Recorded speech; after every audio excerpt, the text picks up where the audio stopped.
My name is Nat Fuller. Big data. Big data is a term that describes the large volume of data. The data is so large and complex that it's difficult or nearly impossible to process using traditional methods. The act of accessing and storing large amounts of information has been around for a long time, but the concept of big data gained momentum early in 2000. It's not really the amount of data that's important. It's what organizations or personal individuals do with the data that matters.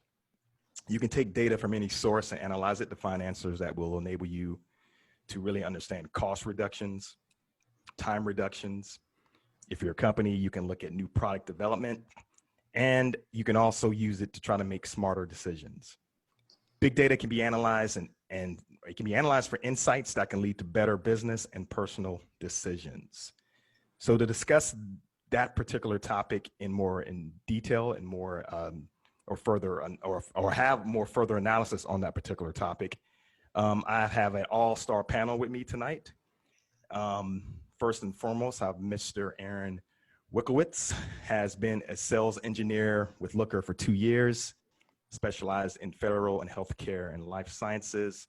Looker is a recent Google Cloud SaaS acquisition that helps enterprise companies analyze their data and leverage their cloud investment. Previously, Aaron worked at Applied Predictive Technologies, a predictive analytics software firm that focused on business research and development for Fortune 200 companies. Aaron, welcome to the show tonight. Thank you very much. I'm looking forward to talking through big data. Awesome.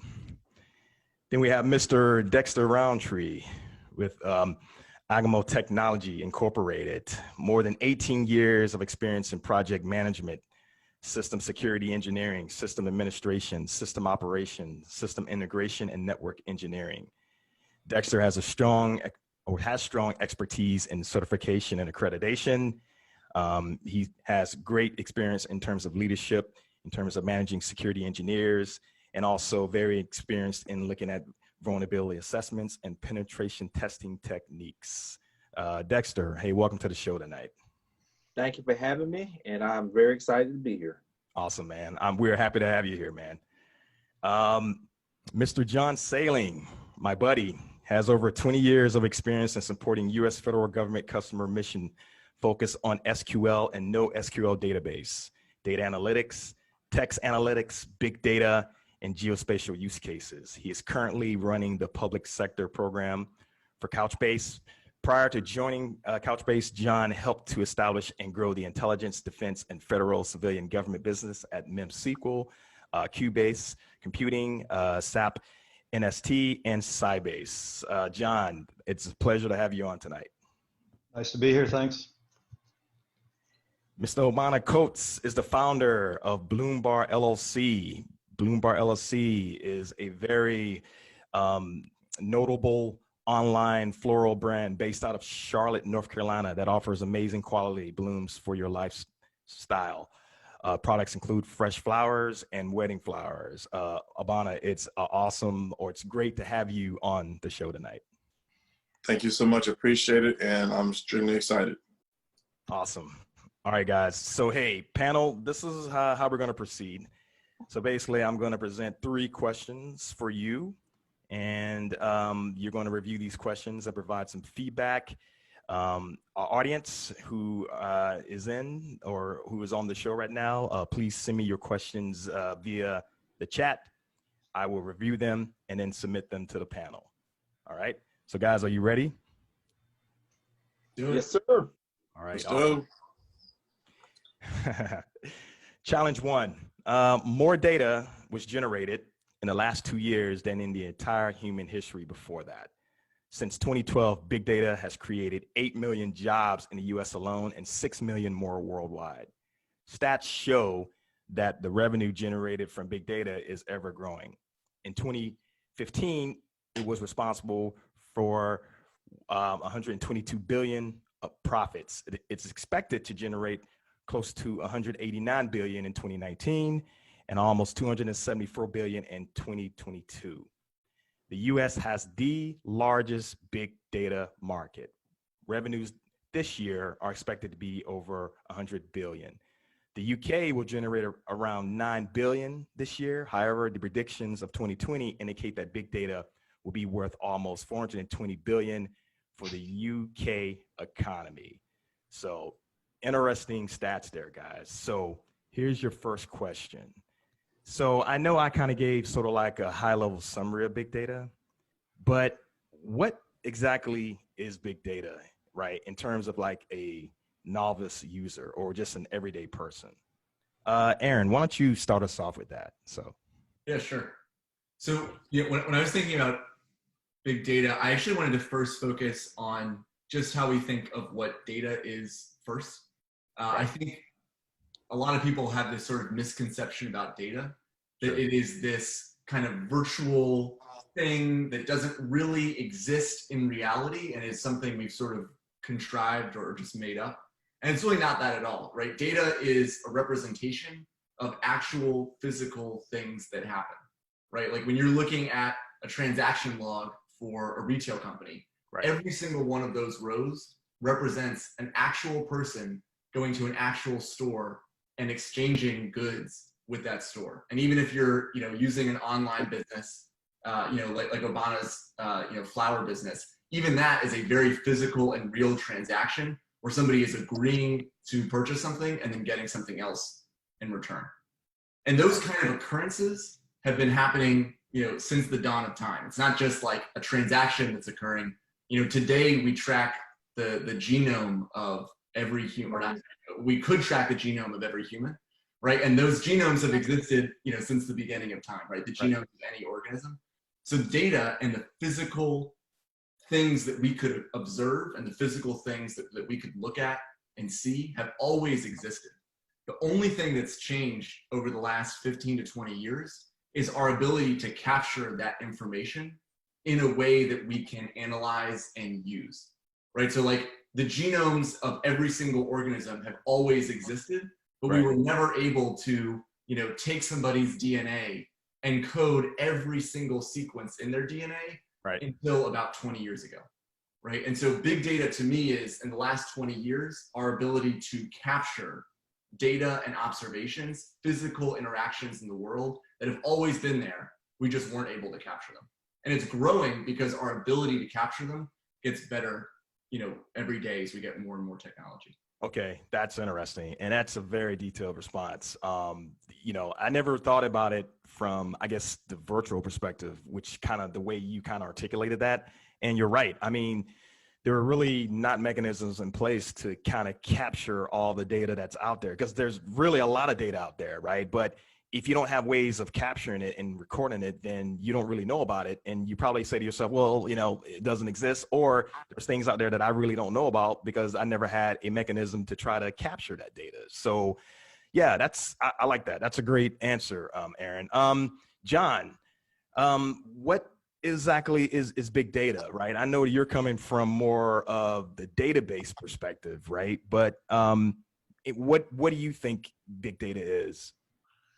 Yeah, now you mentioned it. I mean, it refers to data that's large and fast and complex. And basically, I look at big data as it's complex and they're large data sets, and they have to be processed and analyzed to find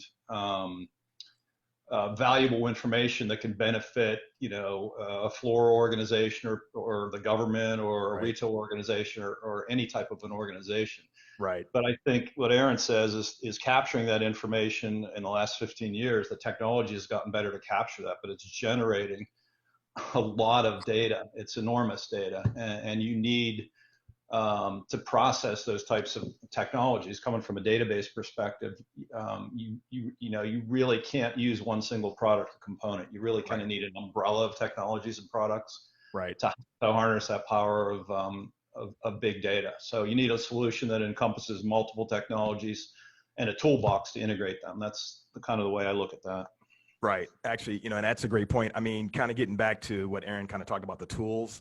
I mean, databases have really, evolved in terms of their technology and the way that they're able to capture data, which, I mean, I have a more, questions for you, John, about that later on, but because I don't want to spoil your, or take away your thunder here a little bit. But um, those tools that are used to capture the data, I think, innovation in databases has to be up there, because now you have more faster, more scalable databases that can actually capture all of this data and aggregate it in such a way that now you can then run some cool things on it, like analytics, which we're going to talk about later. But Dexter, I know your perspective may be more from the security perspective, which is very important, because without security, you're not going to be able to kind of safeguard your big data, which we're going to talk about in a couple of slides here. But I mean, from your perspective, what do you think, or how do you define big data? So big data, initially I would start out as like Aaron said, what is data? In the simplistic form, in my mind, I see it as rows and rows of information that is compressed in any kind of form, not in any kind of virtual format. And it is stored in a technology like a container, Right. that allows entities to pull for analyzation and be able to be tweaked to get various trends. Right.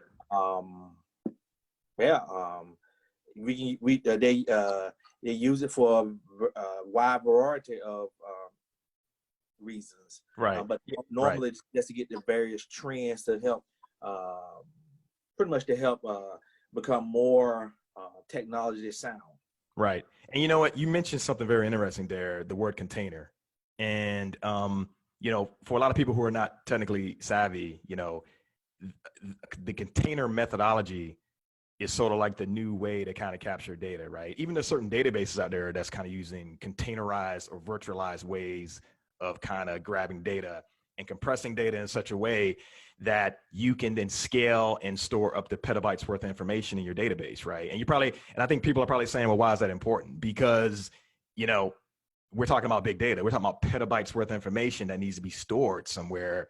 So again, getting back to Aaron's point, if the technology is evolving to a certain extent, and I'm using containerized or virtualized type technology to store data, that means I can store more data, which I can start looking for patterns and trends, which we're going to talk a little bit about that in a couple of slides. So I don't want to, jump ahead of ourselves here. So, all right, Dexter, great answer, man. Ivana, so I know that, you're a small business guy, right? And you got this awesome floral online idea that you kind of putting together in Charlotte. And I know you use big data, right? But from a business or a small business perspective, what do you think big data is? To me, big data is, simply put, it's a tool, it's a resource for me to play on a larger level. Right. From being able to analyze what I'm doing in my business, to be able to research my competitors, from 1-800-Flowers to Pro Flowers to these billion-dollar companies. Now I can see what the trends are in the marketplace. Right. I can use things. Google has something called BigQuery, and a lot of different ways to analyze the data that comes. I can use Google Trends and find out what people are searching, search trends, and so the data that I'm looking at for me and what I'm using, it gives me something that never was around for small business owners before. Right. It makes the playing field so that literally small businesses can just chip away at these billion-dollar companies, and we can play on the same field in our little niche markets. And it's the ultimate level playing field. That's what data does for me. And I think that's a good point, right? Because when you have data, it doesn't really matter how big you are or how small you are. It's all about having leverage in terms of how do you get that data to make better decisions. Mm-hmm. And I think that's key. So, hey, that's a great answer. So I think you guys kind of touched on this a little bit, but let's kind of dig a little deeper. I think we have a good idea of what big data is. Why is the big data market growing? And I think, Aaron, you kind of touched on that a little bit, and I'll kind of allow you to expand on that a little bit. More data is out there. The mechanisms of actually capturing that data are there. But do you think there's other reasons on why the market is growing? I mean, is it like, do you think that there's like maybe some economic or some market reasoning for why a lot of companies are jumping into the big data market?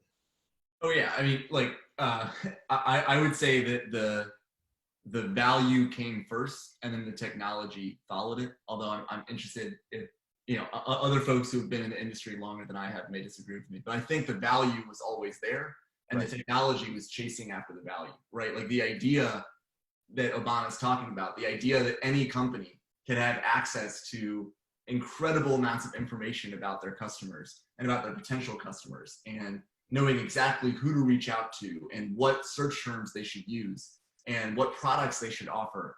People have wanted that forever, right? I mean, that information is that's the golden nugget, right? I mean, that's why people say that data is the new oil, because if you have that information, you can get a competitive edge in the marketplace.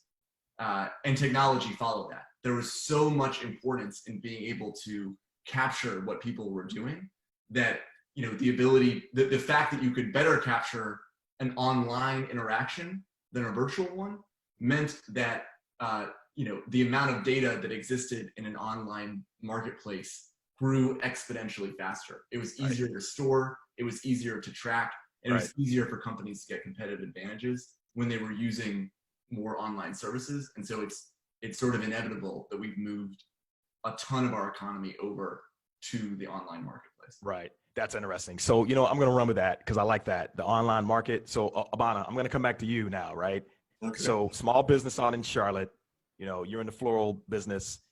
You mentioned already that I think I might have heard you say I think a couple of weeks ago, because I pay attention to you on social media, man, how your model is totally different from a lot of the other companies out there, meaning that you're not going to be this traditional brick and mortar. And again, I'm just paraphrasing because I'll let you kind of explain what that means. But do you think like businesses like you are small businesses that have dedicated themselves to online capabilities? Do you think that is the reason why the big market or the big data market is growing, because more smaller companies now can compete with the bigger companies? Absolutely. As far as the U.S., it's a capitalistic country. Right. It's about capitalism. What tools can we use to make more money, make more revenue? Right. And so as you have large companies these large corporate companies can do so much with their data. Right. But now you have these companies like the Googles and different companies who break that down so that individuals like us can, on a smaller plan level, now you have millions upon millions of small businesses now able to buy into that data, to get to that data and get information, and they're giving it to us.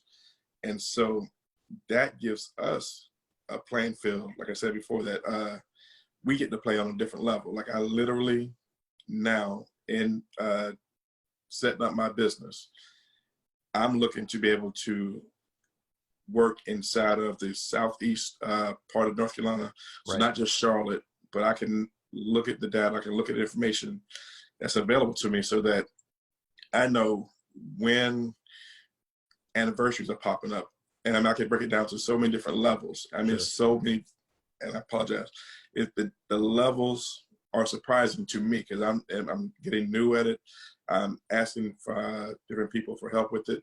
But as they kind of peel back the layers of it, I literally get the chance to find out little micro fractions of information that I thought never existed, from how many birthdays are in a particular week, how many anniversaries are coming up during a particular week.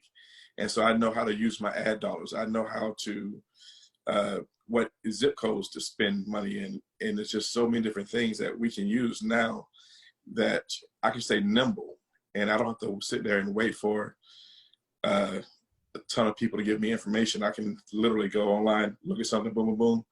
I've got it, and I can start running. And I can do test markets with it. I can do test advertising with it. And that just feeds more and more information back to me, so I can just always maximize every dollar I spend. That's interesting. That's a great use case there, Abana. Hey, Dexter, so, again, security, certification, that's where kind of me and you have kind of done a lot of our damage.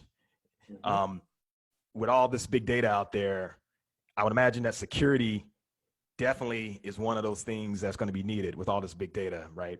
Because you're going to have to protect it, even though there's a lot of it coming. What are your thoughts on that?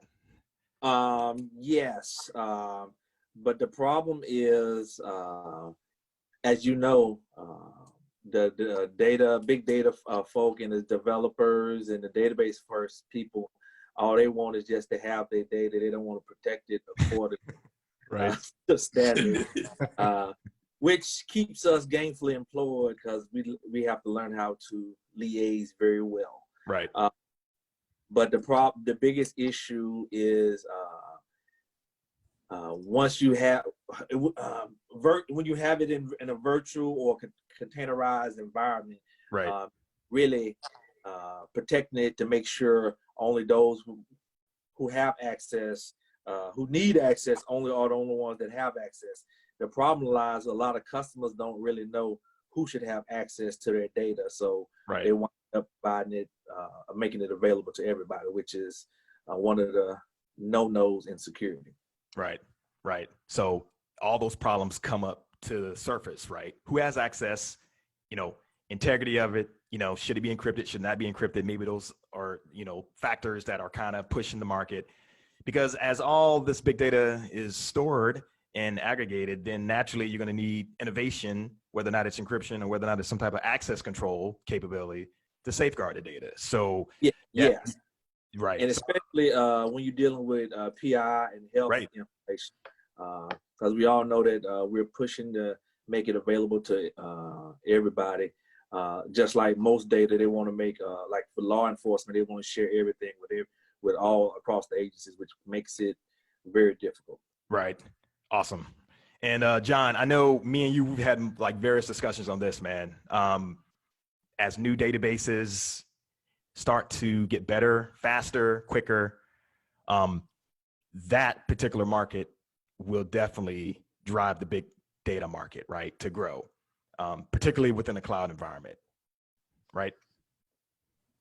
Yeah, I mean, to everybody's point, I don't know who mentioned it, but data can be a company or an agency or whoever, their most valuable asset. So using big data to reveal insights can help understand the areas that affect your business or affect your mission if you're Right. in the intelligence community or others. So,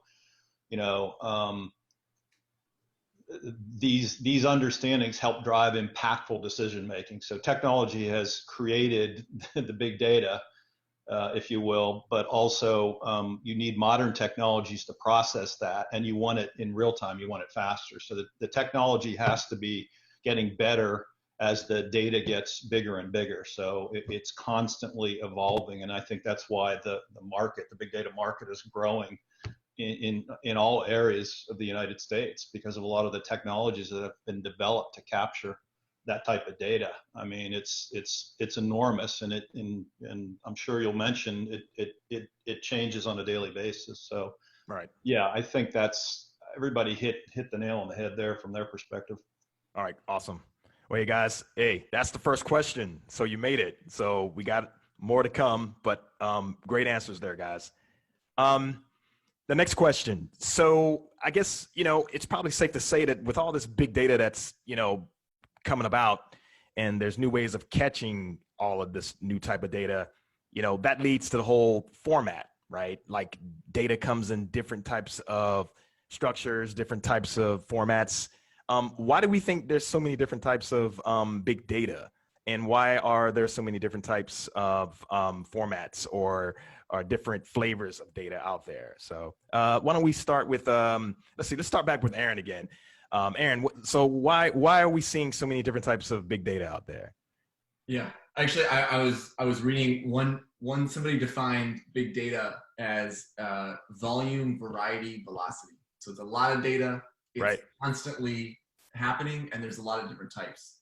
So certainly variety speaks to what you're talking about. I mean, I think some of it is that if all data is recording an occurrence in the world, if all data is recording something that actually happened, there's so many different ways to think about things that have happened, right? So like if you go into a store and you're looking at that transaction log, then you're going to store the information in a pretty typical, or at least I would say typical for databases, like a relational way, where Right. you just have a series of rows, a series of columns, and it's a lot like, you know, an Excel spreadsheet, just a whole lot bigger. Right. But there's a lot of other different ways to store data, right? You know, for example, the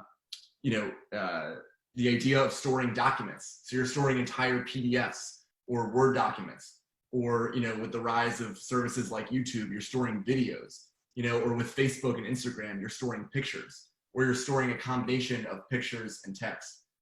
So I think some of the reason why there's a lot of different kinds of data or different formats of data is that the kinds of ways that you can observe things that occur in the world are incredibly diverse. So you couldn't just have a bunch of kind of tables and Excel spreadsheets or things like Excel spreadsheets that perfectly describe the world. Interesting. So that's interesting to think about, because you know, and it makes sense. You know, as we start evolving and having better ways of capturing the data, there should be a different way of actually storing the data and being able to, you know, have ways of then getting that data in, you know, many formats, right? So, John, I guess from a database perspective, do you think databases are getting better in terms of storing different types of data? I guess yes and no. I mean, if you look at SQL, it's been around since the 70s, so a relational database is really good for what it's used for in transactional processing. But analytical processing is not good for. Right. So there's other technologies like NoSQL that came about to help with some of those.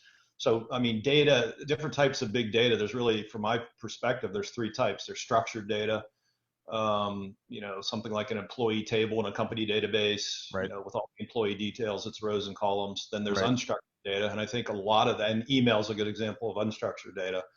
And I see that as probably 80% of the data, big data that's out there right now. And then you've got semi-structured data. So it's kind of a combination of the two. And most of the time that translates to unstructured data with metadata attached to that. So Right. each technology, I think, is a little better suited for certain areas. I think, you know, SQL databases are real good on structured data. NoSQL databases are better for semi-structured and unstructured data. And then there's other technologies out there that combine both transactional and analytical into one platform. Right. That can process that. So, I mean, from a database perspective, that's the way I look at what big data is and how you classify it. Right. Right. Interesting. All right, cool. So along those lines, being able to store different types of data, particularly with, you know, more, you know, innovation in terms of databases, storing those types of data. Obana, you know, I'm just curious to know, as a small business owner, I know that there's probably a lot of data that you care about and a lot of data that you kind of want to store and maybe want to process, you know? So like from your perspective, like what are some data types that you care about, particularly like from the floral perspective, right? Because here's the thing, I don't know anything about the floral business. So part of this is me educating myself, right? Because you're my SME on my panel right now. So right. So I would imagine with you, there are like different types of data that you care about, like different types of flowers, maybe different types of ways of how you manage them. You know, what do you think? Absolutely. There's tons of data inside of the floral industry, but with the same thing, the floral industry is old and cumbersome. Right. They do not want to change. Florists want to stay the same way they've always been. They don't like using data. One of the companies, my importer, uses data. So they let me in and let me start working with them, even though I'm a small company, mainly the large wholesalers. There's so many different amount of people in between most florists, right, and the farms. But data has been able to allow me to learn the words that I need to say to get me into certain rooms. Right. And so some of the things that I look for way outside of just my customer acquisition is weather. So I need to find out what's going on in Colombia. So I look at weather trends. I look at when they had all the information going on when Ecuador had an uprising. I needed that information I need alerts like on a regular basis, because when that was happening, no flowers were moving because they were burning down all the farms. And so I had to start finding other options. And so I had to start looking for more information. What other farms are going on? What farms have had problems? What soil issues have they been having? What flowers can I get instead of the ones that people mainly love? Like right now with COVID, I need to know what farms have a COVID outbreak. So where I don't have the access to that information directly, right, I kind of look, when I do my searches and through different things, I kind of look at the city and the area. And if I see that area, I try to get down close as possible to the farms that I'm using. And I literally see, if I start seeing this spike, I start looking for other parts of the country or other parts of the world that might have lower COVID cases. right, Like right now, all my stuff normally comes through Miami. right. And 1 out of 4 people have tested positive for COVID. It's not going to be good for me right now. So Right. I've got to start automatically trying to source my stuff from different ports Right, right, coming in. So right. it's everything from weather, from Sure. Now COVID, to the flowers that sell, why they're selling, what's the season they're selling in, where can I get this particular flower from? Like right now in Alaska, Right. peonies. Women love peonies, and it doesn't matter. So that's one thing. All guys, you can always get ladies peonies. They love them. Right. That's like the ultra rose.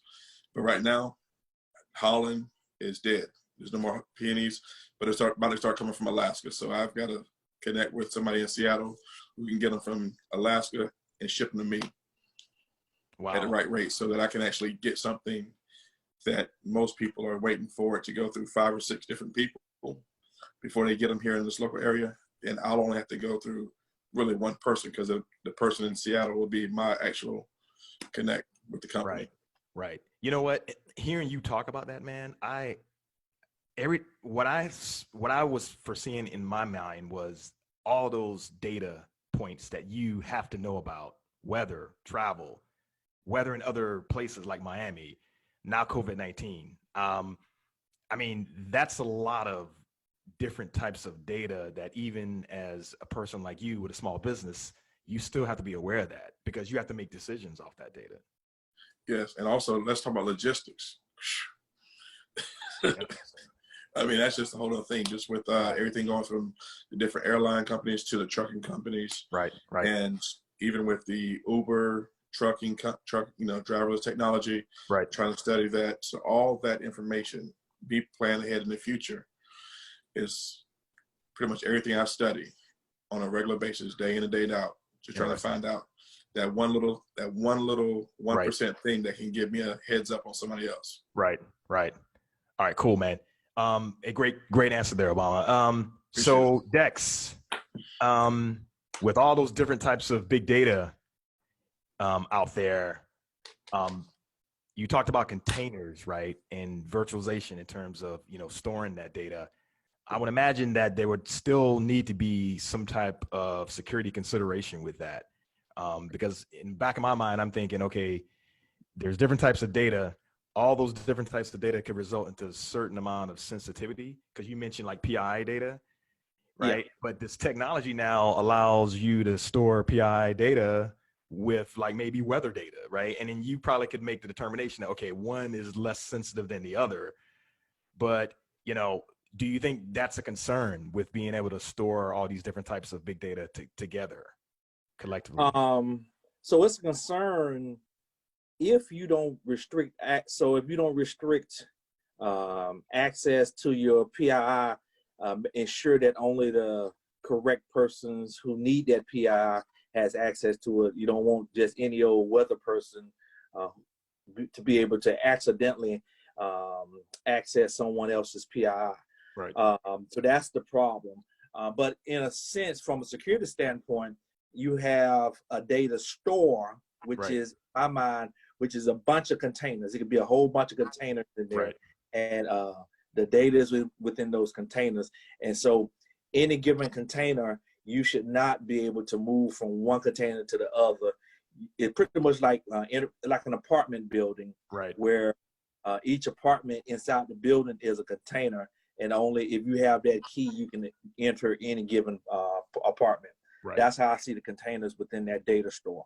Right. But in the general sense, yes, it is an issue with storing different types of data mixed and merged in together, Right. because you may lose integrity, and accidentally someone else get access to something that they're not supposed to have. Right, right. And I can imagine that, that would lead to, what you call, data leaks or sensitive data being exposed maybe unintentionally. And then next thing you know, someone is on the front of, I don't know, Wall Street or CNN answering for a data breach, right?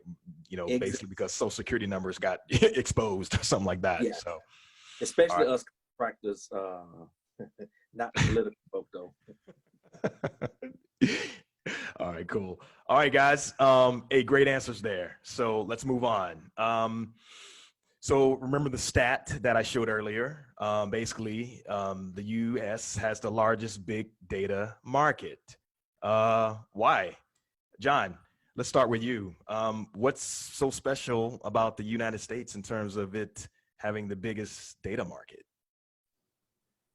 So I didn't do a lot of research on that. I don't know a lot about that, but from my perspective, I mentioned it earlier, is of the various types of big data, 80% of them is unstructured data. And so Right. a lot of data, the rise in data collection from unstructured sources is one of the, from my view, one of the major driving factors in the big data market in the U.S. So, high demand sectors like public utilities, public sector units, they're using mobile, they're using social networks, weblogs for their businesses today. And I think these applications now and websites are responsible for generating a huge amount of data on a daily basis. So I think that, that is creating a lot of this data, and big data technologies developed in the US are helping to provide an edge to businesses collecting and converting that data. So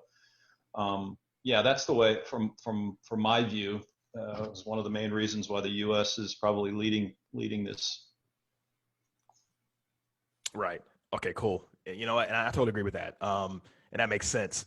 But I tell you what, Aaron, I could make the argument that tools like Looker, a great analytical tool like that, making it much more easier for an end user to kind of look at their data, whether or not they're a small business or large business. I think something of that type of innovation may have something to do with this. I mean, what are your thoughts on that? Yeah, I agree. I mean, in terms of data produced, I think that every person in the world produces a ton of data, right? But again, to this point of big data, it's about how much data are you tracking and storing and capturing, and that is very highly correlated with internet usage. Right. And so, the fact that the United States has incredibly high internet usage, that is very strongly tied to how much data we're capturing. Right. And to your point, in terms of how big is the market, that's a signal of how much value are we generating from the data we're capturing. Right. And whether it's tools like Looker or many of the other sort of analytical tools out there, almost all of which are headquartered in the U.S. and Sure. primarily used in the U.S. I think that definitely helps explain it. The statistician in me does want to point out that if this is not done per capita, we are cheating a little bit because there's 300 million of us, so that probably helps too. Right. But yeah, all those factors combined definitely, explain why we're one of the biggest. All right. And Obama, I know I've been talking a lot about small businesses, man, because, your small business is rocking in Charlotte right now.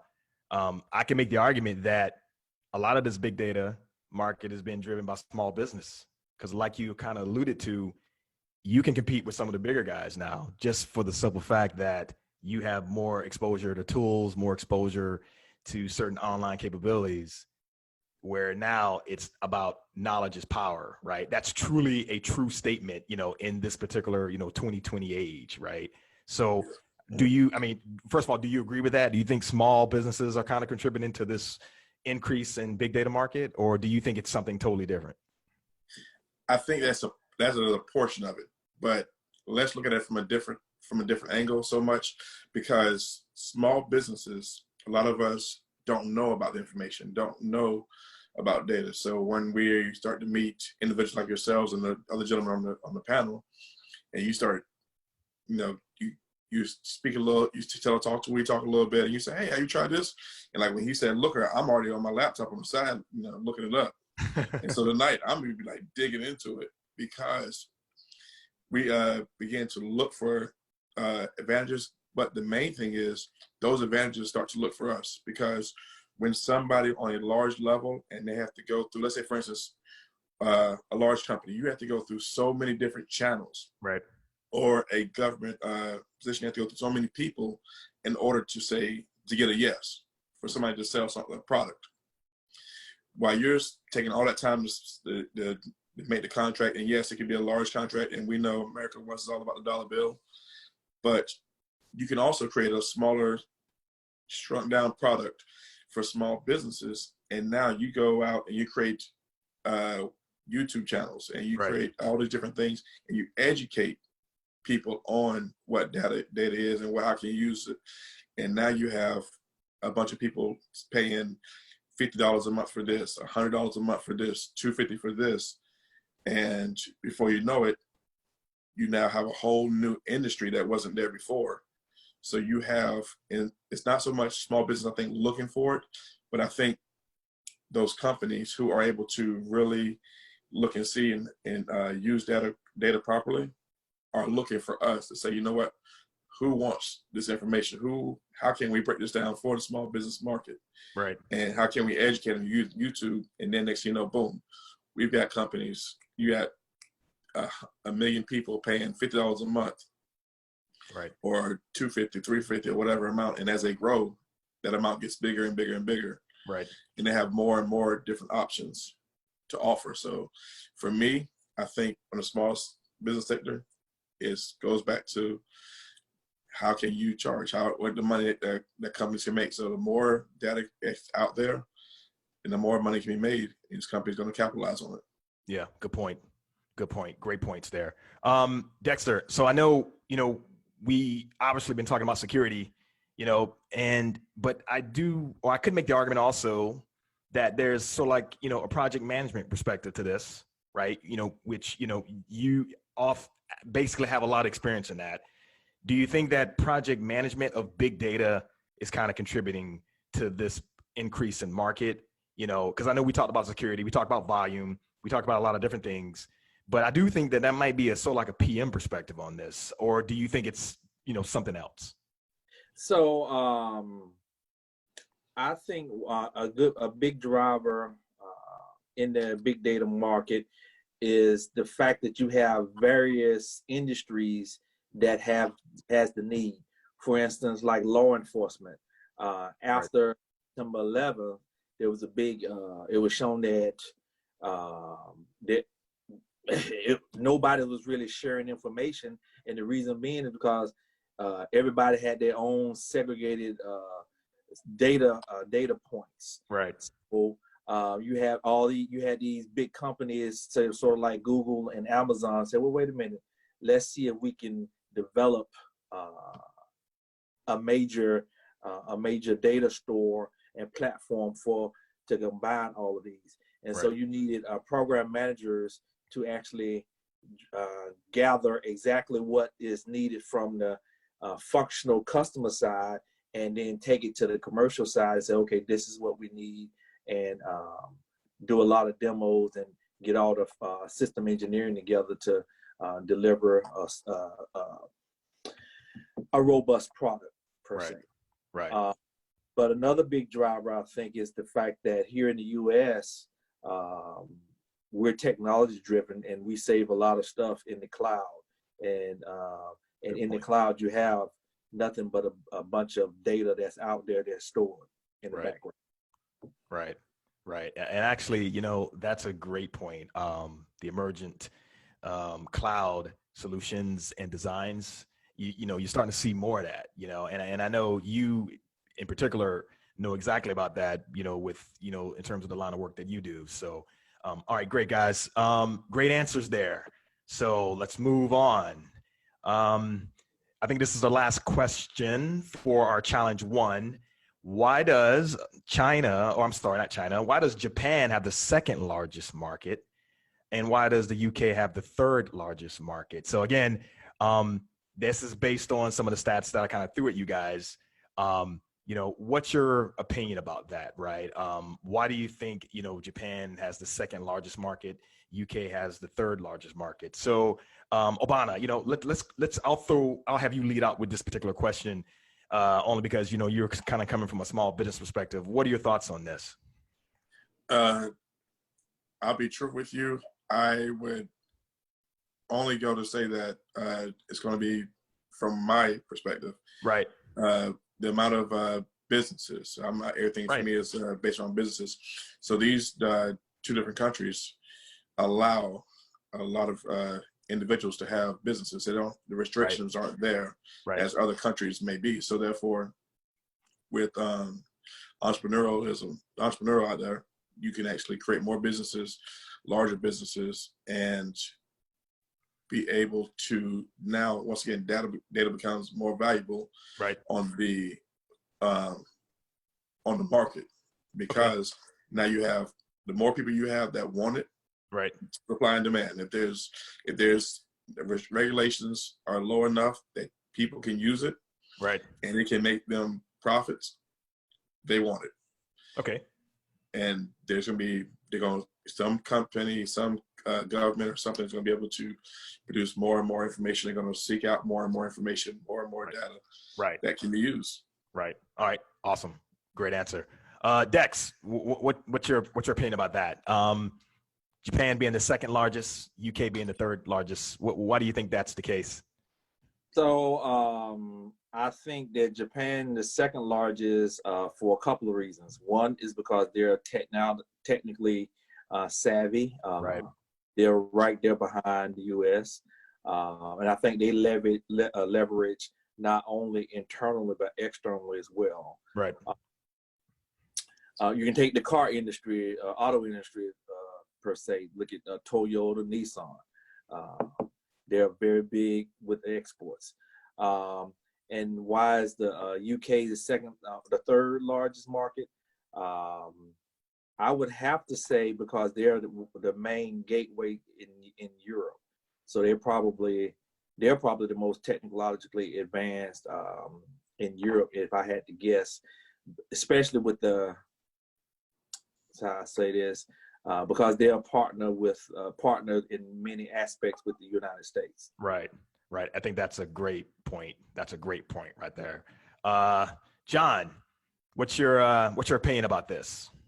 Yeah, nobody mentioned social media. So, I mean, the rise in the application of social media, it's just, I mean, everybody has a handheld device over there. Everybody is capturing information and doing whatever. And so I think Japan is studying more customer behavior patterns, by a lot of their businesses over there to make, their businesses more optimal to address those types of people, make their businesses more effective. So I think mobile devices and sensors and other types of things like that are capturing this information, and Japan is monitoring it to see how they can monetize that. They may pass us. I don't know.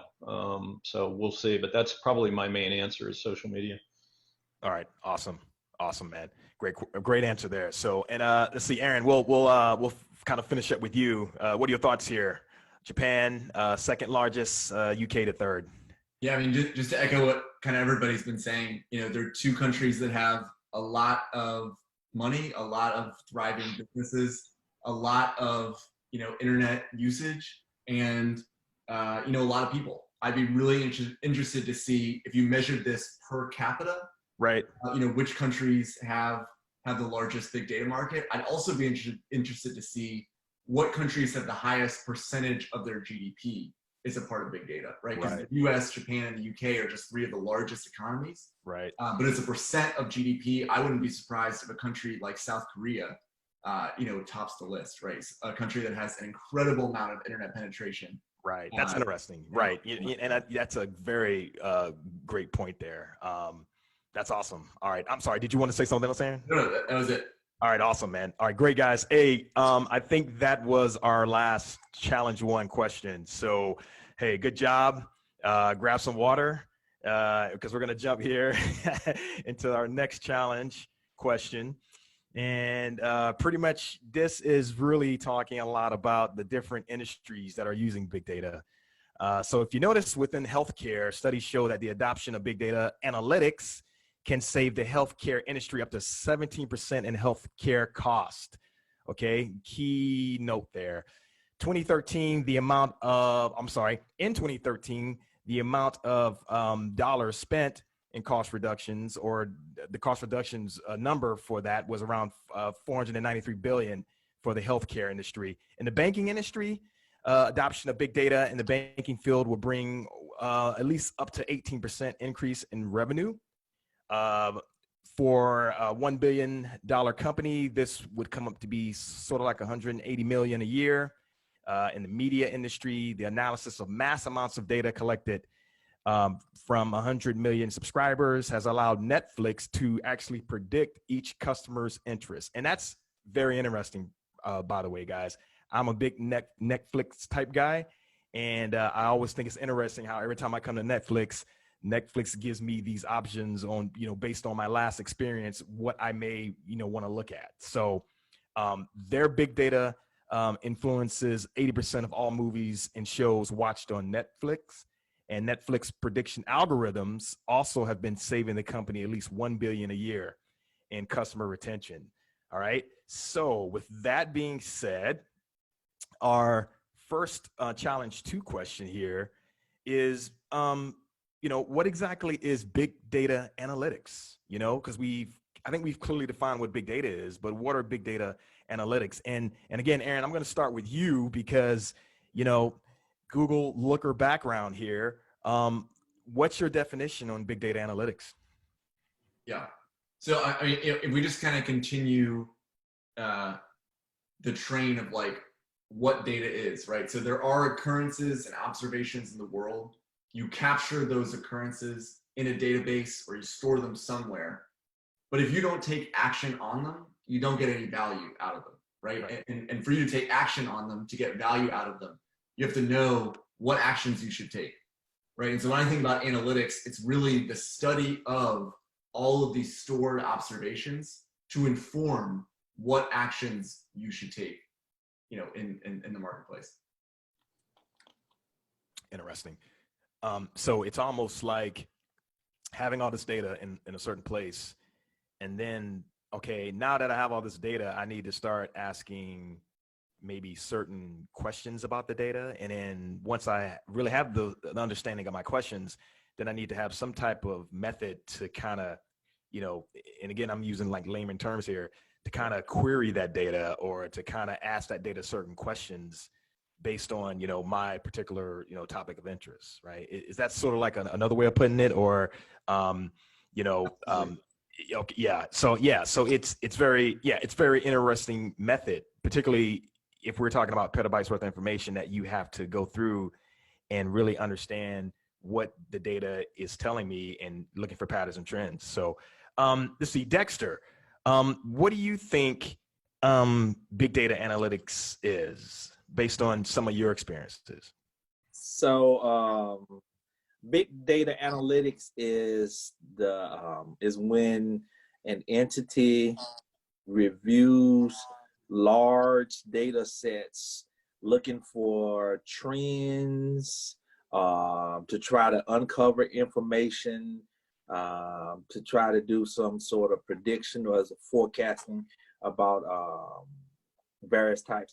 From a security standpoint, I initially, when I hear data analytics, I automatically think of audit logs. Right. All get collected, but ain't nobody really looking to find out why Nat is logging in at 1 o'clock every morning and going to this certain database. Right. So basically, that is what data analytics means to me. And that's a good answer, man, because I think at least from a lot of data science perspective, I still believe that there's this kind of like this gap between what I call like maybe business data analytics, and then I think what you're really describing, Dexter, is like cyber analytics, right? Yeah. You know, and they're merging. I think people are really understanding. Wow, man, you know, we could use analytics to do cyber. You know, I think that's still kind of evolving, but I think really you kind of like, you know, made a good example of how they can really merge to, you know, figure out where do you have bad actors within your network or within your infrastructure. So yeah, so John, so I guess from a database perspective, you know, the way I understood Dexter and the way I understood Aaron is that data has to be stored somewhere. And then once it's stored, I'm able to then run my big data analytic tools across that particular data, right? So I guess from a database perspective, how do like database companies look at big data analytics? Well, how do they define that particular concept? Yeah, I mean, from our perspective or my perspective, I mean, big data analytics, they basically, I mean, generic answer examines large amounts of data to uncover hidden patterns. So some of you guys mentioned that. So patterns, correlations, other insights, and they really, from our perspective, fit into four types of analysis around what's called prescriptive analysis. So it's really data analysis that provides answers to what action should be taken. Then there's predictive analysis, where someone had mentioned, analysis of data that can be used to predict what situation or number of situations that are going to happen. Diagnostic analysis, which is really what happened in the past and why did it happen, and then the descriptive analysis. It's real time or leveraged to see what is currently happening at this time. So, I mean, every use case is slightly different. And from a database perspective, some databases and some platforms are better suited for some of those other areas. I always look at it as, I mean, for the guys on the phone, or most of them on the call here, you're looking at modern technologies that can address a lot of these needs going forward. So you're building for the future to address, the amount of data that comes in. So to have the right big data analytics platform or technology or capability in place to do whatever your mission is or your use case is, I think is very important. Right. Awesome. A great answer there, John. Hey, so Abana, so you probably heard some great definitions on what big data, analytics are to a certain extent. I guess my question for you is a little bit more specific, because you're coming from a small business perspective. Do you currently use any type of data analytics with your company right now? And if you don't, would you consider maybe using this type of technology? And if you did, how would that maybe help you run your company better? For data analytics, for me, the way I see it, after hearing everybody, and it's something that it's a playbook. If I use football as an analogy, is you can know that this team runs a certain amount of runs, but if you don't realize that this running back loves to go to this, he cuts to this leg way on third downs, right? And you don't use it, you don't analyze that properly, and to make adjustments. What good is the data that's just sitting there? Or you look back and say, oh yeah, we knew that, but we didn't tell anybody.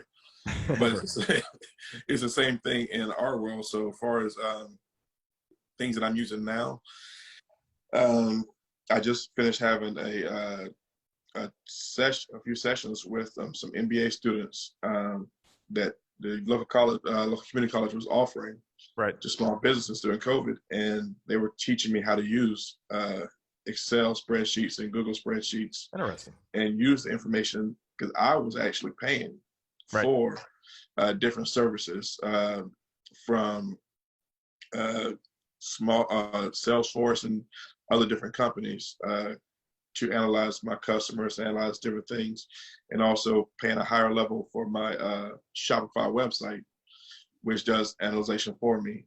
But he literally said, you know what?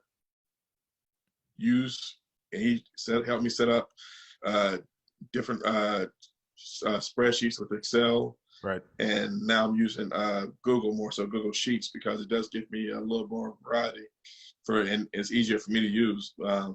But I can use forms, so I can research things, but all of it can connect, and I can analyze everything from why this particular flower dies in a certain period of time. And I found out one of the reasons is this particular flower, the spray that I spray on it, Right.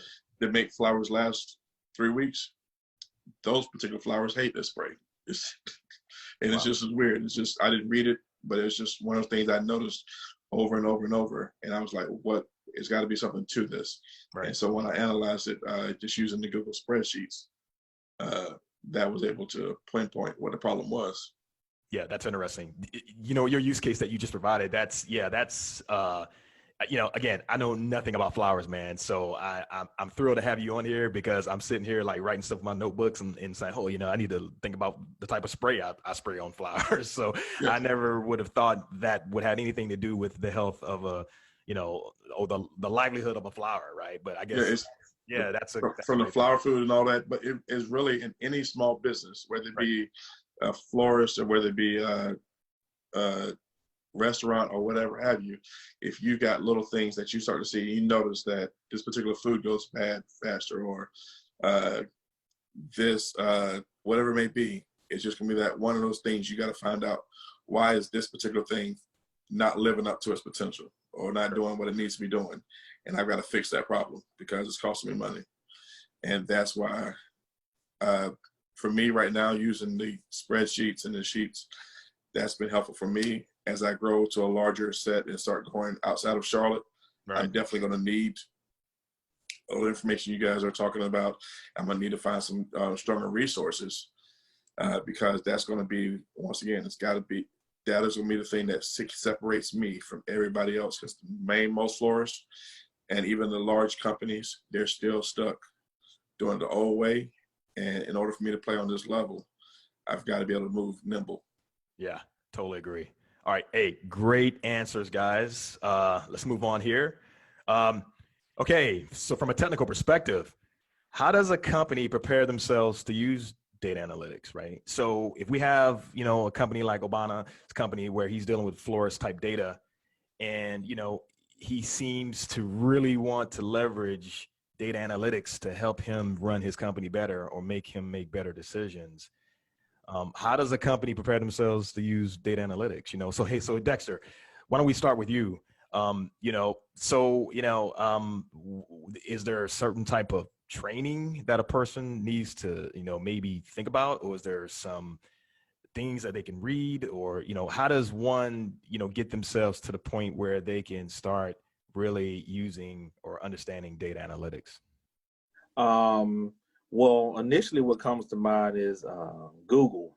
That's where I would start. If I didn't know anything about it, I would Google basically that phrase, how to start using data analytics. Right. And then from there, I would grow, and I would try to find out what some of my competitors and what some of my other, other small business like myself, what they're doing and how they're using it. But yeah, I would educate myself mostly on data analytics and try to tie it into my business and see how I could leverage it to make my business, expand my business and make it more marketable. Okay. All right. Awesome. John, so, you know, I know your background is databases. You know, should a company be thinking about, you know, maybe I need to really start looking into more evolutionary databases? You know, should I start learning and preparing myself and understanding, you know, cloud infrastructures, what type of databases can run in cloud infrastructures? So I guess from, you know, an architectural technical perspective, should they need to enhance their IQ a little bit? So I would say a couple of things, but I think you really have to have a good data strategy and an analytics strategy, no matter what the business is. Right. And what other technologies you use, you know, whether it's a database or a BI platform or an analytics platform. I think you have to have the framework first. So you have to have those elements for a good data and analytics strategy, no matter how big or how small you are. So you have to define your data needs. You know, how are you going to use that data? What certain types of data? You got to how you would source and gather that data. how are you going to be able to turn that data into insights? So any part of a solid strategy like that, you need to know how to plan how you will apply those analytics to the data to extract that information that's useful for your business. And then you get into the technology infrastructure requirements like database and other things. You know, to have data competencies within the organization. If you're a small business, you know, maybe down the road. But I think data governance, back to you know, to Dexter's talent, is really around collecting and storing the data, especially personal data. You've got to have, you know, there could be some legal and regulatory obligations that you've got to address. So having all those things in mind while you're going into this, and then, you know, adding things like maybe open source technology. So Couchbase, who I work for, is an open source technology. So look at a technology that you could download. Look at, I mean, I'd call Aaron up and say, give me a free license for Looker. Let me try it out for a while. And it's really, you know, delivering those insights. So get your plan in place before you start looking at the technologies. And then there's a lot of, you know, I mean, LinkedIn has classes you can look at things, basic coding, if you want to get into that at that level. But you really have to have that framework in place before you're just going to start trying to build a business and address that data as it comes in, if that makes sense. No, it does. It does. And Aaron, just to kind of, you know, ride on to John's thoughts here, you know, if I'm Obama and I have a company and I know that, hey man, you know what, I want to get into big data and I want to be able to manage my own data so I can start understanding how, you know, the floral industry works and how I can make myself much more appealing to maybe my, you know, my customers and understand my competitors. And I decide, hey man, you know what, I'm going to go out and get Couchbase, you know, open source database technology. But then I'm still going to have some type of front end tool to help do that analysis, right? I'm going to have to really be able to have some tool that's nimble, something that I'm able to interrogate the data, ask the data questions. So from that perspective, you know, again, you know, I'm a Looker fan. I like Looker. But do you think getting yourself educated on front-end tools is a way to get yourself prepared for data analytics? Potentially. I mean, I actually want to kind of break this out into two different components, right? Because this is really two different questions in my mind. One is, how do you prepare yourself for data analytics? Right. And what technologies do you need to help support that vision? Right. And when I think about like just preparing for data analytics, I really do see analytics as an art and a science. Sure. You know, and the science part is having the right technology, but the art is often overlooked. You know, the idea, and what I mean by that is like, if you just have a bunch of data, and even if you have the best technology to analyze that data, if you don't understand your business, if you don't have good hypotheses about what you're expecting to see and why you might see a divergence and the kinds of questions you might want to ask, you're not going to get a good result just by having the data. Interesting. Right? Like the data doesn't suddenly magically reveal itself because you have a database and you have Looker. Right. You need really smart people who understand the business, who are asking the right questions. You know, so even Obama, some of the things you're mentioning about like seeing that some flowers are, or that a particular kind of flower is not, you know, resonating to a particular kind of spray that others are, like that is a perfect example of art, right? Of understanding your business, asking the right questions about that business, and then relying on the science of the data that you also have access to. So I just want to say as a blanket statement for anyone trying to do data analytics for their company, if you forget the art, if you forget the importance of asking the right questions in the first place, it doesn't matter how good the technology is because you're not going to get to the right point. Right. You know, and Aaron, I really appreciate that answer because you I think you're really touching on, you got to have foundation before you get into this, right? It just can't be, I think, you know, you hit the point really well. I can't give you a tool and magically give you data, then all of a sudden I give you insight, right? Like there has to be I guess a little bit of more homework to be done in terms of understanding your businesses and what it is you're trying to do with your business. And I think that's really what you're saying, right? For sure. Absolutely. But right, awesome. What I would say just from a technology perspective is that the kind of technology that you need when you are, you know, a small 1 to 10 person business is very, very different than the kind of technology you need if you're Google, you know, or if you're like some $1 billion company, right? Like, you know, and like I mean, Obama, what I would say, as a small business, I actually think that you taking the approach of I've got, free Google Sheets, where I can put in my data. I've got free Google Forms where I can put in my data. Obviously, I work for Google now, so I'm a little bit biased, but I think that that's really powerful. And that can scale really well up to like 5 to 10 people. I think once you get beyond that, you need to start looking into, okay, maybe I do need a database where I can centralize all of the different data sets that are now starting to come in.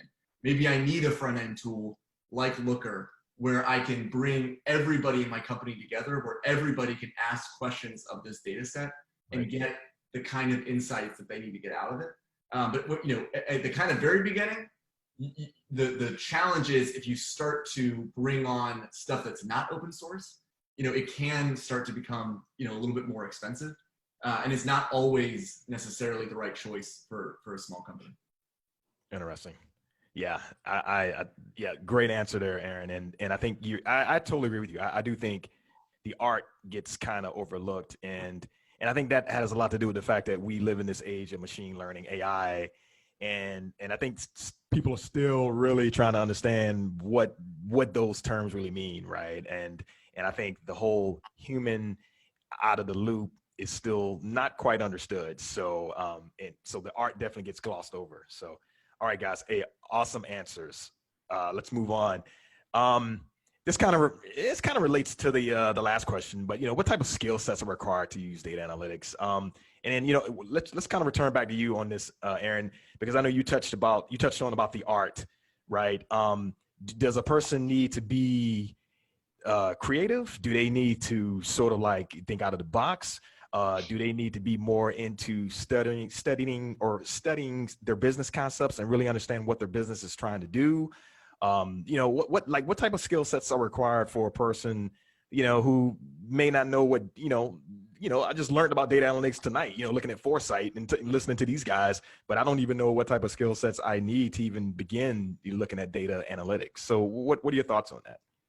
Yeah, I mean, I think just like you need art and science from a kind of overall business perspective, an individual needs the skills of art and science too. So for art, it's exactly what you're mentioning. Right. You need to be intellectually curious. You need to be hungry to learn about what moves your company, what moves your customers, what's actually affecting people to buy or not buy. And you can somewhat be informed by the information you're receiving, but a lot of it is just having a hunger for learning and a hunger for asking the right sorts of questions.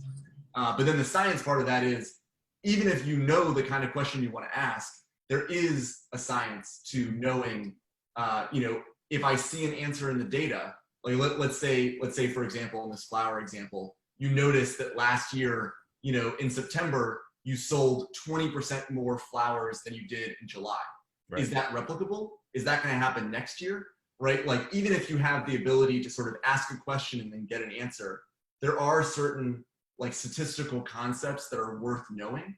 And there are certain languages like SQL or SQL, that's basically the language that you use to query a database, that can take you from asking pretty basic questions in Excel or Google Sheets to being able to ask way more complex questions. And then there's, even to your point about, predictive analytics, machine learning, there's a whole wealth of skill sets around Python, R, SAS or SAS.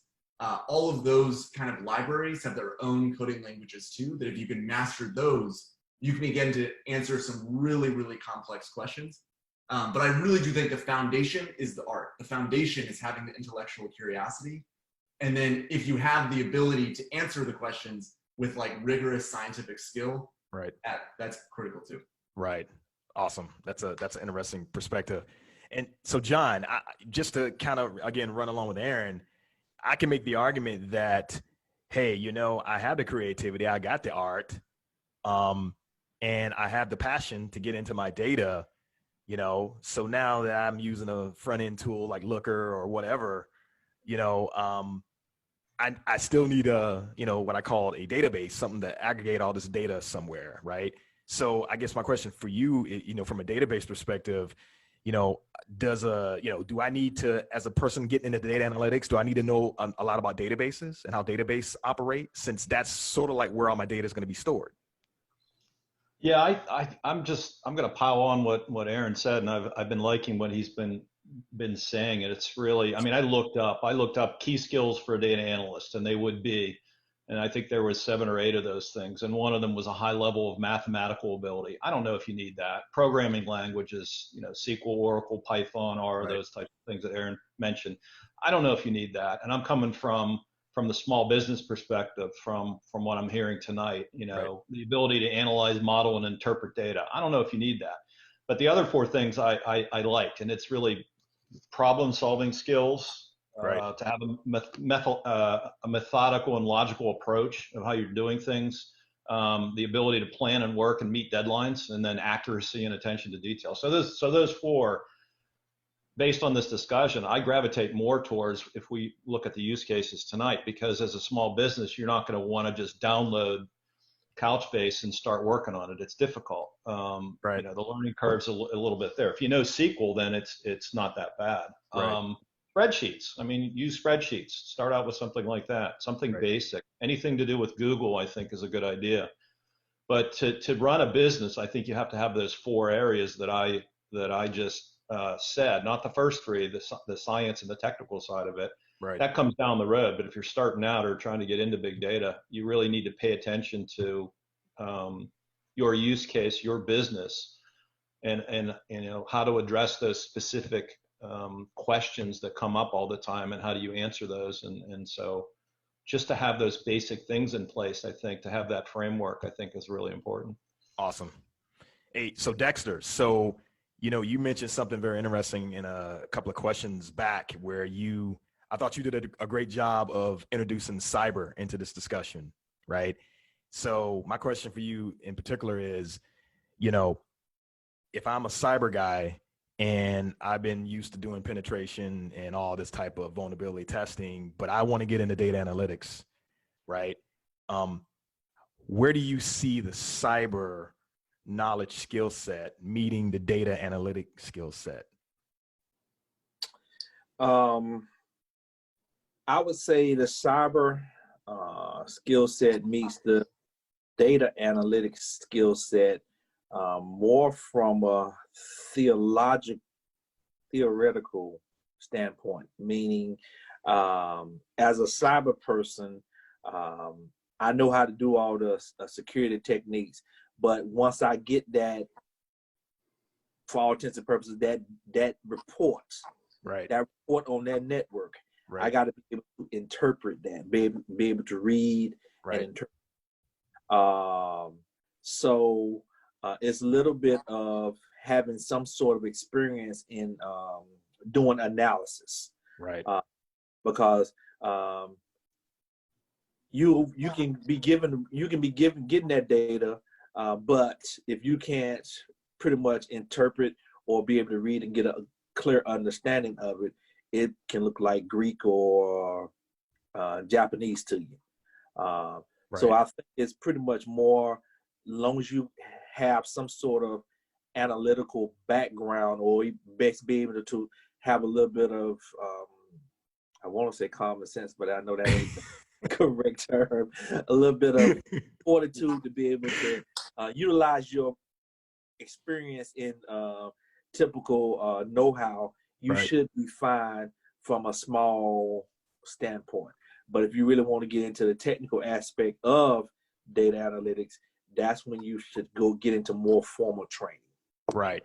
That's a good point. And just to kind of add to your statement, Dexter, because I know you were kind of being polite, with the whole common sense thing, which I thought was funny. But I think me and you kind of agree. The cyber guys are more visual. You know what I mean? Like if you can get some dashboards, or you can give them some type of visualization to kind of, because here's the thing, in their defense, it's technical, right? I mean, we're talking about all types of stuff. You know what I mean? So the more visual things are, and studies out here kind of show that you're able to understand the data, you can digest it better, and then you can report on it in a proper manner. So correct. Right. Hey, good point there, Dexter. And so Abana, hey, again, small business guy. We talked about certain skill sets needed for the data analytics perspective. Is there anything that you heard from Dex, Aaron, or John that you I won't say disagree with, but is there anything that they didn't cover in terms of like a person such as such as yourself, small business person who wants to get into data analytics, but did they cover everything, or is there something that is in your opinion is still needed in order for a person to get into data analytics? In truth, I don't know. Reason Right. being, where I am right now is, well, basically it's like Gary Vaynerchuk. He speaks about it a lot of times. He has this analogy about the clouds and dirt. Right. You need to know what the clouds need to learn your cloud information. That's the high bigger vision, and then you got your dirt, which is your daily grind, your daily in and out stuff. When it comes to me being able to understand the data analytics and what I need, or even with your kids don't know what you need, what they need to learn. Right. Until they're taught, and then they're like, oh yeah, I did need that. And so at this point in time now, this conversation has opened my mind to different thoughts and say, you know what, okay, now I need to go down this rabbit hole. And so it's not until something is shown to me. Now it's some things, I think Dexter mentioned at the very beginning of this show, it's always been data. It's always been data everywhere. It's just that we didn't have a way of capturing it. So whether it be a notebook and somebody's got an ice cream truck and they realize they've been writing down, hey, there's a bunch of kids over here, they buy like 3 or 4. The information's been there. It's just how do you have what it takes to realize I need this information. And now that I know the information is actually out there, now I can try to find something that's going to feed me the information I need to answer those questions I've always had, but I just couldn't get answers to. Right. And what I got out of what you're saying is it's almost like awareness, right? There needs to be some, absolutely, if you want to call it awareness or outreach or whatever, here's the latest and greatest tools out here, small business or, large business or whatever. Try this out, right? And I think John kind of alluded to the fact that, for example, Couchbase is an open source database, right? Even though you may have to have some technical background to kind of, operate it and get it running, it is a tool that you can actually download today and run it, right? And so, I agree with you. I think the tools are necessarily, they're available, they're out there, but maybe the awareness and maybe the outreach could be better, right? So, well, I mean, it could be, and then once again, like most of them said, for where I'm at right now, 0 to 10 employees and a certain amount of revenue, it's spreadsheets and Google Sheets and Google Forms, and then you have BigQuery, and there's a lot of different analytics that you use right in those areas.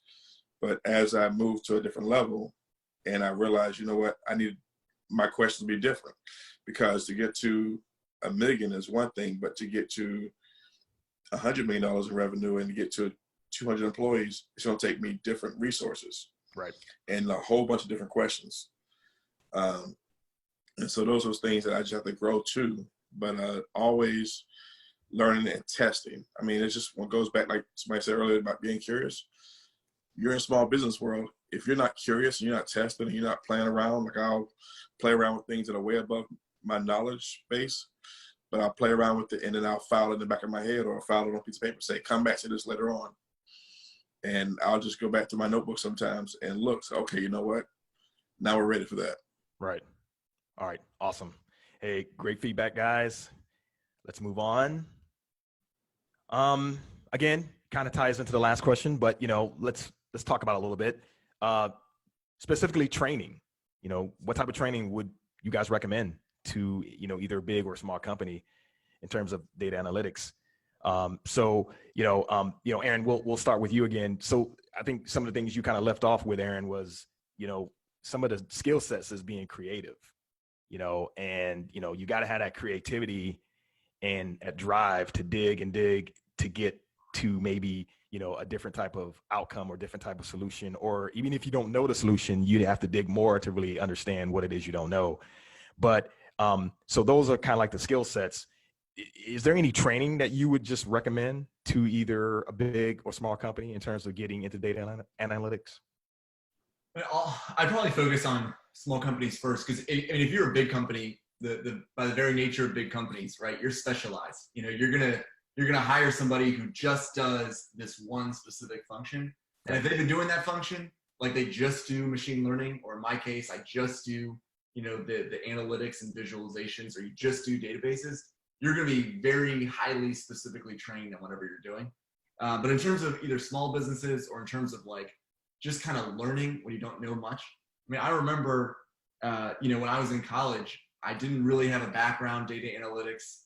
I didn't really know much about data analytics. And I think really it's just like hitting the pavement and doing it. So like I remember, in a few of my classes in college, they would give us spreadsheets, to answer very simple questions. But I played with the spreadsheets to answer more questions.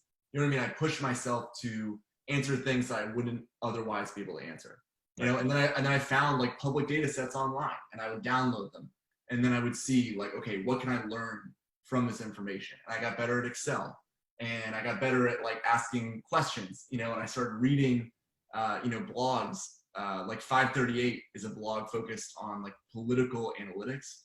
I started reading that, and just started getting more and more interested in like, how do you measure something? How do you actually analyze something? Right. And then I started, working for a predictive analytics company, and that was really a crash course where every single day, it wasn't a training course. It was just real life. Like I had to solve a problem for a company, and I only had a small amount of time to do it. So you just learn on the job and you pick it up quickly. I would say that if you're short on time, or if you're short on imagination, or you don't have those kind of opportunities, there are free courses online like Udemy.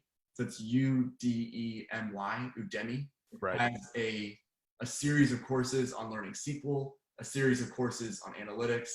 I think that Khan Academy has some of those online too. So there's no shortage of free online materials if you're trying to get kind of started learning it. And really just hitting the pavement and doing it every day. Nice. Let's see, John, any recommended training, particularly maybe from a database perspective? Yeah, and I'm going to echo what Aaron said. I totally agree with him. I mean, from a database perspective, you're going to get training on that database, and the company's going to focus and specialize on that. And Couchbase has on-demand training, so you can look at Couchbase and take training in the middle of the night. It doesn't cost you anything, so you get a little bit of an idea what you're getting into. I think practice makes perfect, and exactly what Aaron says is you just got to try it, dive in, and start working with things. But I would echo what he said is Udemy and Khan Academy. I mean, I get my daughters to get on Khan Academy all the time. And then the other one I've pulled good value out of is LinkedIn Learning. So you can pull some good free courses out of there. And then there's some other areas. I mean, you can pay for some of these, and they're more in depth. But I would say from that small business perspective, start with the Udemys or the LinkedIn Learning or the Khan Academies, and then dive in and start practicing the stuff. That's the best way to learn it. Right. All right. Awesome. And so Dex, what are your recommendations, training wise, any possible like cyber training or anything dealing with security in terms of, getting someone from, that realm to start looking at data analytics? So there, like they said, there's a bunch of free training out there, and then there are a lot of courses on cybersecurity in a data analytical environment, cybersecurity in a secure in the cloud. There's a plethora of free training that I think if you're knowledgeable in cybersecurity, it's easy for you should be able to get a grasp on the data analytics side. Right. Just free training. All right. And Obama, I think you mentioned something about you're starting to touch out with some of the local community colleges. So I think you might have mentioned something about that. Did you want to talk a little bit about that? Absolutely. Yes. Right here in Charlotte, I keep wanting to say Cape Fear for Wilmington. Central Piedmont Community College, they actually have courses, and they have business courses, and they have data analytics courses, and they have Excel courses. So there's tons of different information at the community college, and they actually have people with MBAs and computer science degrees and things of that nature who you can get sessions with now because of COVID, virtual sessions, and you could spend an hour, 2 hours just talking to them and chatting up, find out what they need to do. And literally they'll give you some homework. You work on that. You play around, like you said earlier. I mean, that's the main thing I've learned is literally get a little something, dig into it deep, play, just throw different scenarios at myself and try just different things. And then come back once I actually have formulated some questions that I know I need, ask those questions, look for those resources, and then go back and get, just keep digging down deeper. All right, awesome, great. All right, guys, great answers there. So let's keep on moving here. So that was the last one for challenge 2. So we're in the stretch run here. Let's jump into the challenge 3 here. So big data allows for the continual improvement of mobile mapping to improve the travel experience of everyday people. So retailers use big data and algorithms to figure out online shopping patterns to optimize their offerings and provide sales discounts.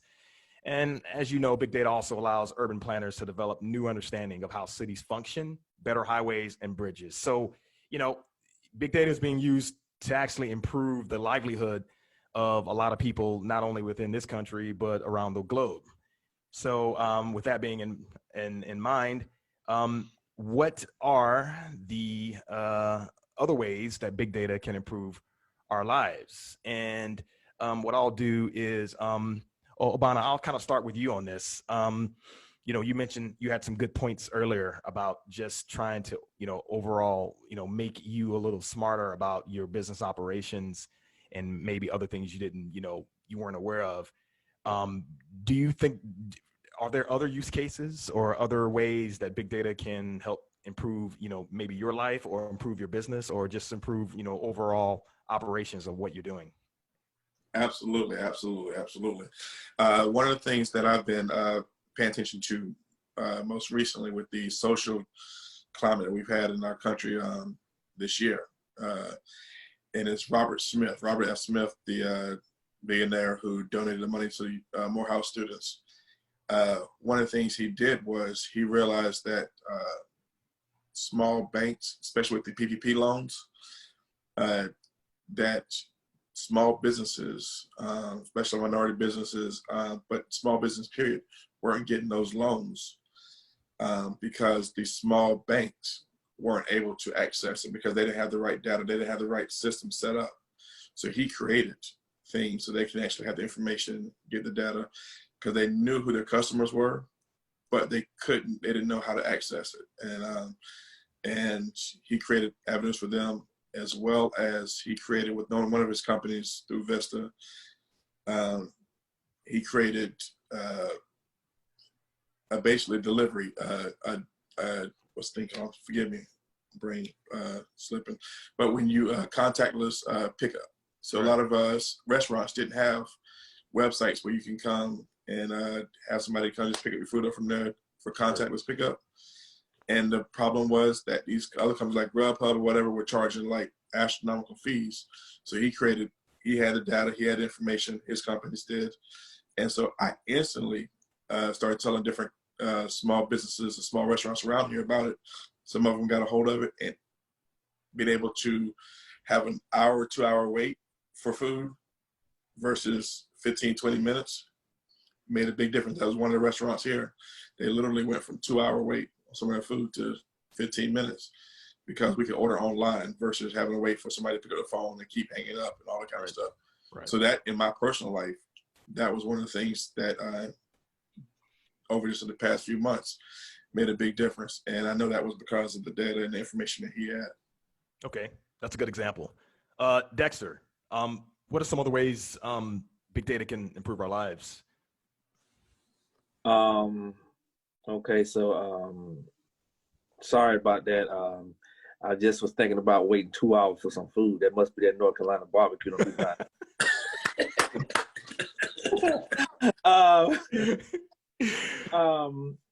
well, to piggyback off that, there are a couple of seafood restaurants up here who could definitely utilize some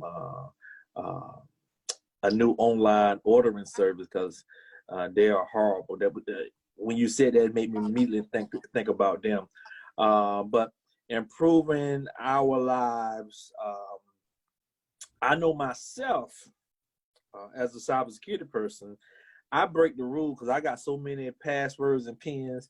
I got an encrypted Word document that I find I have to email myself multiple times to this device or when I'm at this location. So it'd be easier if I could just store it somewhere in my somewhere in a container somewhere up and then get to it. Right. That would help improve me directly. Hey, I see a business use case there. I'm thinking now. after this show, I'm gonna start coding some stuff. So and then offhand, I do know that another thing is when I switch phones, it just seems I always have a problem with contacts and moving my data from one old device to a new old device. Even when I go into the place to try to get the guy to help me, some part of my data does not transfer correctly. So that's what I think about when I to improve my life. I took your question to be literal. Sorry about it. No. I actually, that's a good answer. I mean, big data is impacting everyone in different ways, in businesses, small business, big business, and even personal, right? So, no, I think you provided some great answers there. So, John, from a database perspective, I know you see a lot of use cases, either from a business or small business. Any unique way that you've seen big data improve, like, the livelihood of, one of your clients or a company? Yeah, I mean, there's been a few and many, and with COVID these days, I think the whole online shopping experience has gotten better. Some of our customers in that area, like Home Depot and Lowe's, are two of our bigger customers. Yeah, I that's a mean, good point. they're exploding on people coming in. I mean, those are two areas that are the two stores that are still open during all of this. Online shopping, I think, from my kids' perspective, music streaming has gotten a lot better. I think Netflix, if I didn't have Netflix, and I never used to watch it, that has really helped. That's one of our customers as well. So those areas, I think, smart meters for energy consumption is another area. I think any, mobile maps and GPS wearable type devices. Right. And to that point, I mean, we have a customer, to your question, that's called Princess Cruise Lines. They're not really doing that well right now, but that's a large customer, and they have what's called a medallion device, and it's really an IoT device, and you can wear it on your wrist, you can wear it around your neck, Right. and it really tracks everything about you. So if you go to one deck or level in the ship and you have a drink over there, and then the next day you're walking in one other area, and it pops up on the device, thinking about a drink, would you want that same drink? I'll have Jack on the same deck come over and deliver it to you, and there's a drink in there within 5 minutes. So those types of things help with the whole I think big data side of things, but that whole experience, that human experience is accentuated by a lot of these devices and these technologies, and they're processing that data to better suit their use cases. So the customers are happy, they can monetize that in different ways. But that's the way I look at it. Okay, awesome, man. Let's see. Let's close out with Aaron. Aaron, any innovative ways that you've seen big data improve our lives or improve someone's life or company's operations? So I'm gonna take this question in a slightly different light.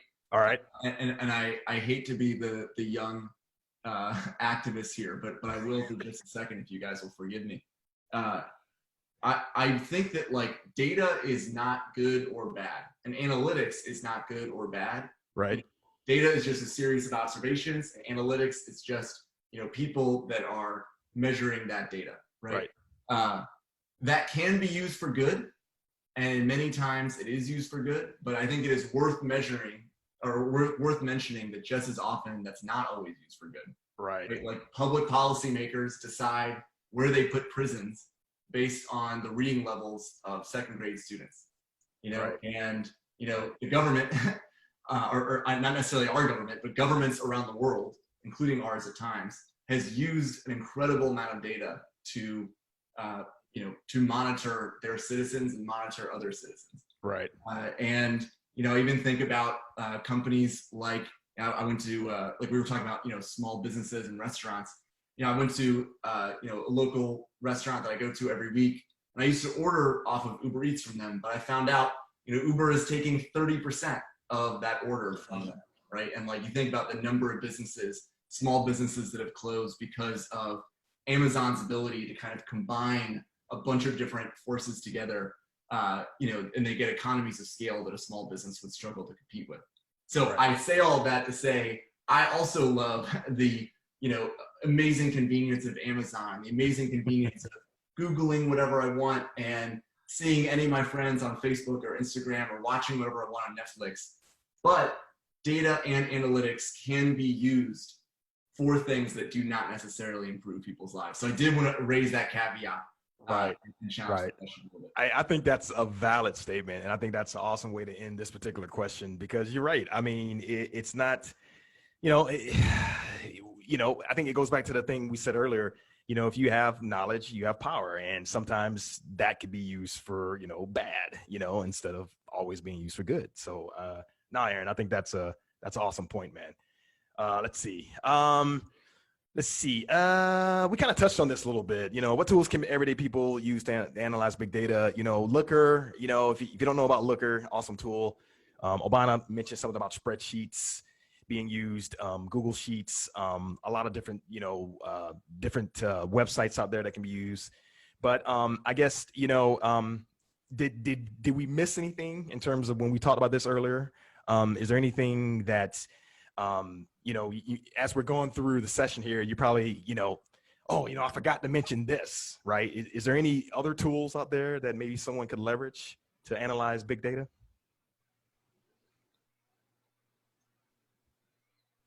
For me, Yeah. Obama, Yeah. I'll say that within Shopify, there's a lot of, like you said, there's a lot of different things out there now. A lot of the websites and everything, but Shopify, it has a lot of data in it built in already.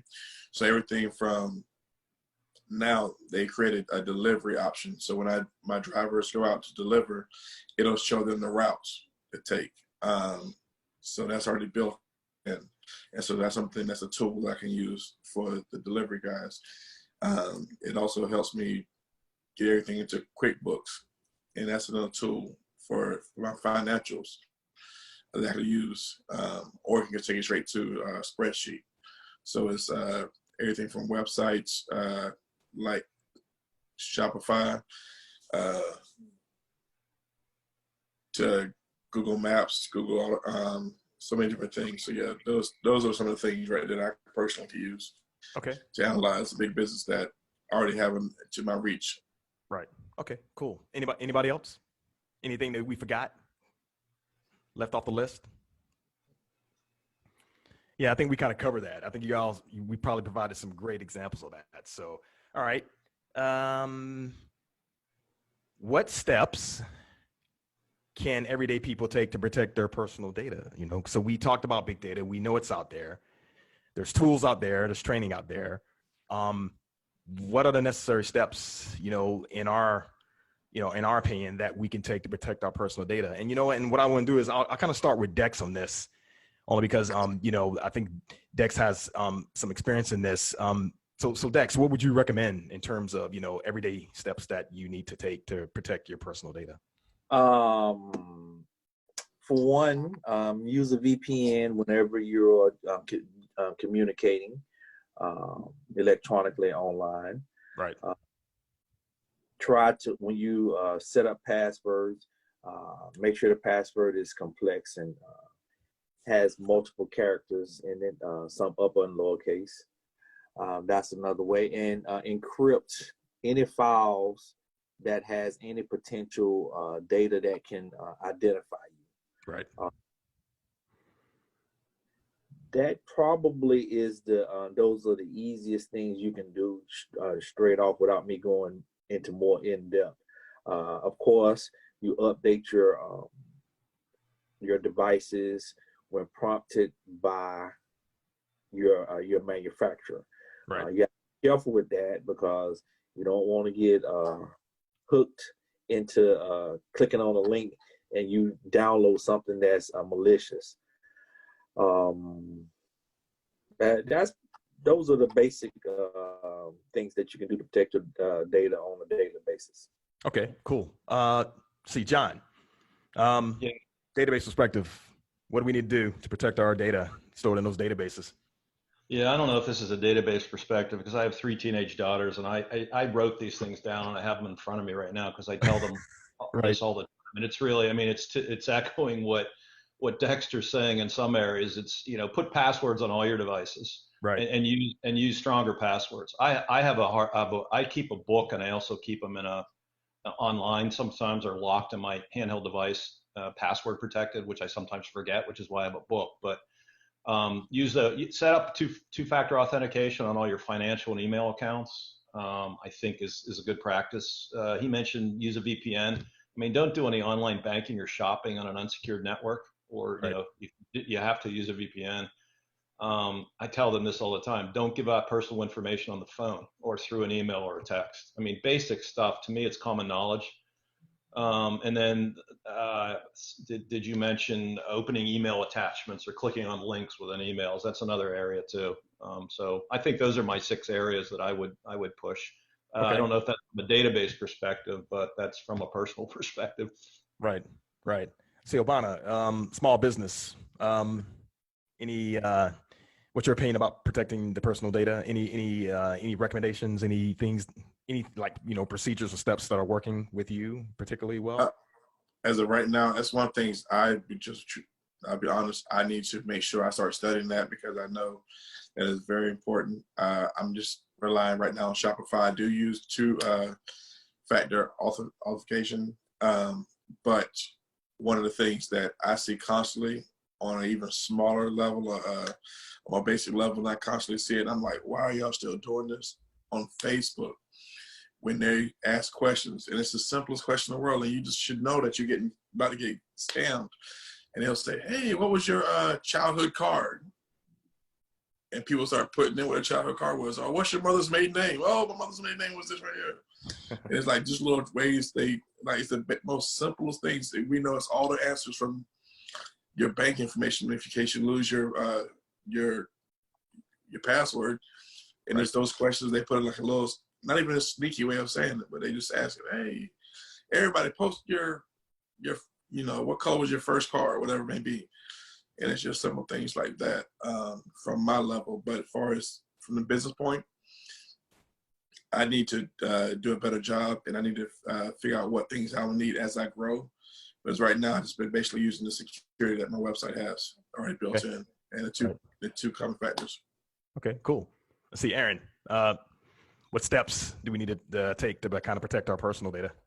I'm gonna offer a kind of different perspective. Certainly, for the goal of like protecting your banking information, protecting your email, like not getting hacked, all of that. Totally agree with all the steps people mentioned.